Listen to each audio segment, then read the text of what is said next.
مسجد ہے جو روئے زمین پر پیدا کی گئی ہے۔ اچھا، مسجد اقصیٰ کے بارے کی فضیلت کو اللہ تعالیٰ نے بیان کیا ہے۔ اچھا، یہ مسجد اقصیٰ کے لیے ساری دنیا کیوں تڑپ رہی ہے، آپ کو پتا ہے؟ اس کی وجہ یہ ہے، ایک تو یہ ہے کہ نبی اکرم صلی اللہ تعالیٰ علیہ وسلم نے مسجد اقصیٰ کی محبت کو صحابہ کے دلوں میں ڈالا۔ اچھا، کتب سابقہ جتنے انبیاء حضرت عیسیٰ علیہ السلام تک جتنے بھی نبی آئے ہیں اور جو کتب اور صحائف نازل ہوئے ہیں، ان کے اندر یہ لکھا ہوا تھا کہ یہ مسجد اقصیٰ جو ہے وہ آخری نبی جو ہوگا، اور اس آخری نبی کے جو خلفاء ہوں گے، اور ان میں سے ایک خلیفہ اس نبی کا خلیفہ دوم ہوگا، اور جس کا نام عمر بن خطاب ہوگا۔ توریت کے اندر بھی، انجیل کے اندر بھی، اور زبور کے اندر بھی حضرت فاروق اعظم کا نام لکھا ہوا ہے کہ آخری نبی کا دوسرا خلیفہ جس کا نام عمر بن خطاب ہوگا، وہ اس بیت المقدس کو، اس مسجد اقصیٰ کو فتح کرے گا، اور پوری روئے زمین کے اہل ایمان کے لیے قیامت تک کے لیے جو ہے مسجد اقصیٰ جو ہے وہ لوگوں کے دلوں کے اندر اس کی محبت پیدا ہو جائے گی۔ اس لیے قرآن و حدیث کے اسلوب سے ہمیں پیغام ملتا ہے کہ ہمیں خود بھی اور اپنے بچوں کے دلوں کے اندر جس طرح ہم مدینہ طیبہ کی محبت جگاتے ہیں، جس طرح ہم خانہ کعبہ کی محبت جگاتے ہیں، آج کے دور کے اندر یہ فرض ہو چکا ہے مسلمانوں کے اوپر، روئے زمین کے مسلمانوں پر، کہ اپنی اولادوں کے دلوں کے اندر اسی طرح مسجد اقصیٰ کی محبت کو جگائے۔ کیوں؟ اللہ نے فرمایا کہ جب محبوب کو معراج کرائے تو حضور علیہ الصلوۃ والسلام کو اللہ تعالیٰ نے معراج کا جو سب سے پہلا پوائنٹ، سب سے پہلا اسٹیشن جس کو کہتے ہیں سفر کا، وہ پہلا جو اسٹیشن تھا جس کے اوپر حضور علیہ السلام کو روکا اور پوری روئے زمین اور تمام انبیاء پر نبی کی برتری کو زائد کیا، اللہ تعالیٰ نے جس مقام کا انتخاب کیا قرآن کریم اس کا نام مسجد اقصیٰ ہے۔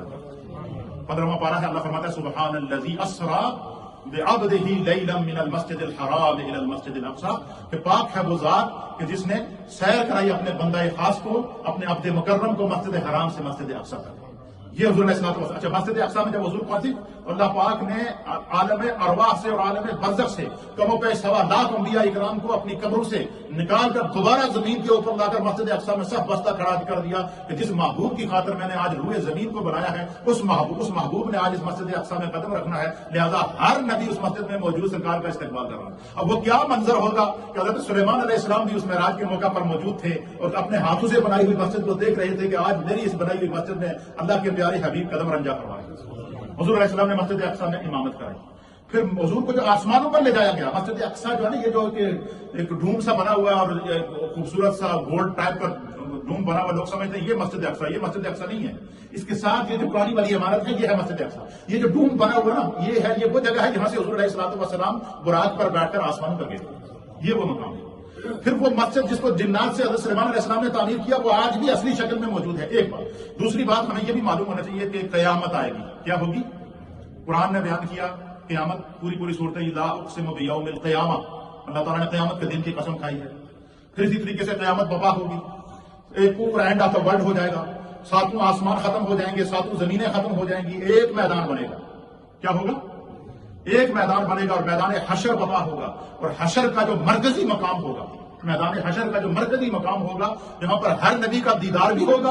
اور اسی مقام کے اوپر جو ہے وہ ہر مومن کو خدا کا دیدار بھی ہوگا، اور وہ جگہ کون سی ہے؟ وہ جگہ بھی مسجد اقصیٰ ہے۔